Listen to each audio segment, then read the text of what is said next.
Well, I think the one thing that discipline definitely does help you with is it helps you get things done. And when you get things done, when you actually do things, you have more success. If you have more success, and sometimes a big part of success is just not being fucking lazy and just doing it. Yeah. That's like 90% of it is just showing up. Get there and start working. Like, you're not going to feel perfect every day. If I only worked out when I felt good, I'd be a fat fuck. Because there's a lot of days I don't want to do it. It's pretty much the same with everybody that actually gets good at something. There's got to be those days you push through. And they're probably going to be more numerous than the days you don't. And so the benefit of discipline in my eyes has always been that through discipline I get things done. Yeah. I always say that I'm like the most lazy, disciplined person I know, because I don't want to do it. Yeah. But I always do. One of the big problems is sitting down and doing the work. Mm-hmm. And you got to, and Pressfield talks about that in the most concise and beautiful way, and he labels it like an enemy. He calls it resistance. Mm-hmm. And that you have to sit down, you have to overcome resistance, and that the pro goes to work. And it doesn't matter if you're sick, doesn't matter if you have kids, it doesn't matter what, you're a pro and you go to work. And that just, it puts it in your head that this is what I do. This is what, and you have pride in that. And then when you are in front of that keyboard and you look down at the count, it says, I got 1,000 words today. I put 1,000 words in. You're doing the work. Yeah. And out of that work, gems blossom. Yeah. Little things, but you might have a day where you just write nothing but dog shit. So what? Show up again tomorrow. And tomorrow out of that dog shit, a flower will emerge. You never know. And that's the only way to develop real, like, to really develop your potential 100% in anything, whether it's as an author or even as a martial artist. There's a lot of creativity in martial arts. To be a great striker, you have to be creative, because you have to develop patterns or execute patterns that aren't going to be perceived. This idea that life is hard, something you're supposed to shield from them, it's so silly. And, I've had this conversation with my friends, because everybody that I know that's interesting had a fucked up life. But now we have kids, and the last thing we want is our kids to have a fucked up life. So we put our kids in these good schools, we live in these nice neighborhoods, everybody eats healthy, and there's no fucking domestic violence, and everybody seems, it's so different than all of our lives. And we were talking about it. Me and Brian Callen were actually talking about it. Like, look, we all had fucked up childhoods, and everybody we know had fucked up childhoods. And they're all interesting, but I don't want my kids to be boring, but I also want them to be safe. So it's like, how do you approach that? I mean, I think you get involved. This, what I've chosen to do is get my kids involved in martial arts and give them the opportunity to pursue difficult things, and understanding that through pursuing these difficult things, like in accomplishing stuff, like you learn something about yourself. You learn that you have this ability inside of you to overcome.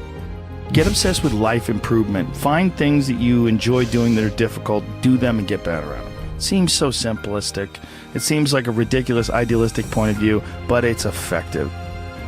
Well, you need some amount of pride and some amount of ego to get good at things in the first place, because it's such a counterintuitive notion, because you have to have a belief in yourself. You have to be able, like when you start out at jiu-jitsu, you're a white belt. Like, I remember being a white belt and being like, oh my God, I am fucking never going to get good at this. I'm going to suck forever.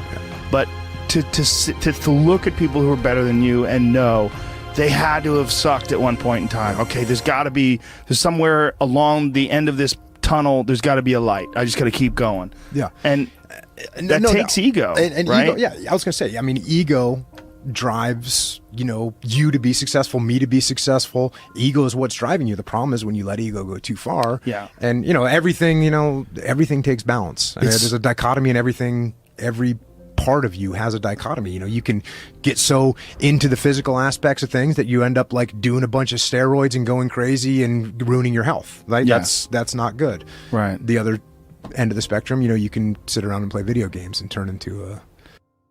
Bodybuilding is a great example of that, because when you start lifting weights, you're like, God, I'd like to be stronger. And you start getting a little bit bigger. You're like, oh, look at that. I got a muscle. Woo, this is cool. And then you keep going, and then you keep going. But some guys get so fucking crazy, they won't stop until they have 22-inch arms. And they want to have thighs that are so big, they have to walk like they've got a barrel in between their legs. And, and they just can't help it. They just take it to some completely unhealthy place. Yeah, that's rough. Yeah, well, it's just the nature of trying to get good at something. You got to recognize what's good and what is just fucking insane. For some people especially, they're just experiencing way too much pressure. And that pressure, a lot of times, it's just an imbalance in perspective. And some of it's, I was talking to this mom once. Her daughter does gymnastics with my daughter, and we were talking about kids killing themselves where she used to live. She used to live in one of the really wealthy tech areas outside of San Francisco, and a bunch of kids that went to school with her daughter that were like 15, 16 were jumping off bridges and shit. Like, it was like an epidemic. And they were trying to figure out what the fuck is going on, and they're literally calling it affluenza. That these affluent kids and their families are literally worth $1 billion. I mean, everybody's super rich, and they're having this insane pressure, like before high school and in high school, to be in Ivy League schools and to get 4.0s and all, and they're not having any fun, and they're not experiencing life, and they don't have any hope, and their parents are all on fucking pills, and they're just killing themselves. For some people out there that aren't feeling good, man, if you just fucking struggled more, you get over that struggle, you feel better. It sounds so simplistic, but I swear by it. I've felt shitty myself, and then forced myself to work out, and after I get out of there, I'm like, whoa! 100%. Fucking it's 100% guarantee. It's hard for people to break momentum, too. Momentum that's good momentum, or momentum that's bad momentum. When I get on a good groove of working out all the time, I feel it. Like, after I'm done working out, I'm like, yeah, I can't wait to get in there again. I can't wait to work out again. That's the good momentum. But then there's that bad momentum, like you get injured or something like that, and you can't do anything for a couple of weeks, and then to try to get that kickstart that motor up again, it's hard to get momentum. There's a lot of people that are eating shit food, and then by the end of the day, your body's in a crisis. Your body's just processing all this bullshit. And if you're eating a big, bullshit lunch filled with nonsense, like, your body's got to process all that stuff. And so at the end of the day, yeah, you're going to lose your willpower. So, like, when 5 o'clock, 6 o'clock rolls around, you're going to be tired. But if you have a healthy lunch, and you're properly fueled, and then you also have positive people in your life, everyone's motivated, by the end of the day, you're going to feel good. Whatever the fuck your thing is, just go and do it. Just force yourself to do it. And if you feel like shit because you ate lunch, then your lunch was, filled with bullshit, well then, hey dummy, don't eat shitty lunch tomorrow. Tomorrow try a nice salad. Try a salad with some salmon and see how you feel then. You're like, hey, I feel way better today at 6 o'clock. Duh. Now your decision making will be better. Like, people don't understand how significant it is. Like, all these little decisions, those are like that's the path for the rest of your existence on Earth. And if you decide to go to fucking Cheetos chocolate chip cookie route, you're just making a shit path. You're carving your fucking path through broken rocks and glass, and it's not the way to go. You know what else doesn't exist in a day-to-day life? A place where it's okay to be a man. It's actually okay to be a man. It's okay to have man thoughts. Like, everybody is so toned down and neutered. It's like human resources and corporate life has watered down people's natural behavior to the point where people are just dying on the inside, sitting in these fucking cubicles, rotting, just freaking the fuck out, having all these thoughts they can't entertain, having to pretend to be someone they are not all day long, putting on this bullshit way of talking, this fake way of thinking. Everybody's got to subscribe to whatever fucking ridiculous policies their company wants to enforce.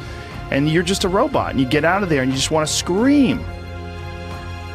It's this fear of discomfort. People have this extreme feeling in their mind when it comes to their associations with exercise. They want to avoid discomfort. They feel like any type of exercise is just like something to be avoided. That's not for me. Fuck that. I don't want to sweat. I don't want to strain. And a lot of times, this association that they have is about the beginnings of getting in shape. It's not about once you're actually fit. Because once you're actually fit, exercise is something you look forward to. It's an alleviation of stress. it feels great. Like if I can't get a workout in, I look at my schedule. I go, oh shit, I don't have any time for a workout, which means I'm not going to get that good feeling.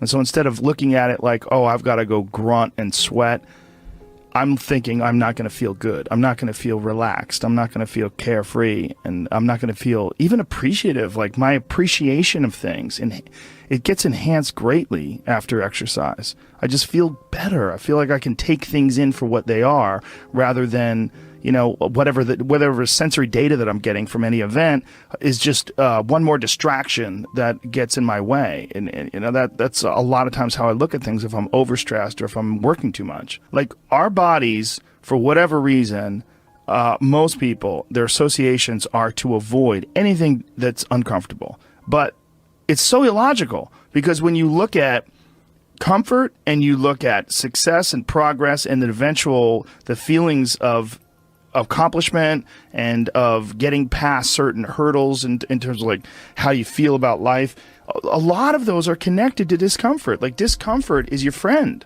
It really is. Like discomfort and not being happy and content with certain situations in life or certain feelings in life, they're massive motivators, and they're amazing at facilitating change. And yet our instinct is to avoid those and just sit on the couch and watch some fucking reality show about dudes who make moonshine with our jaw open, like it's bizarre. And for me, at least, when I get like really disciplined and really I get really consistent with my workouts, one of the things that I almost feel momentum. I feel like there's like a push behind me, like, all right, like after I get out of the gym, I have a really good workout. I'm like, yeah, now I'm doing it. I'm doing it all the time now. And I'm looking forward to the next time. And it makes that resistance much weaker, and it makes my motivation and my discipline much stronger.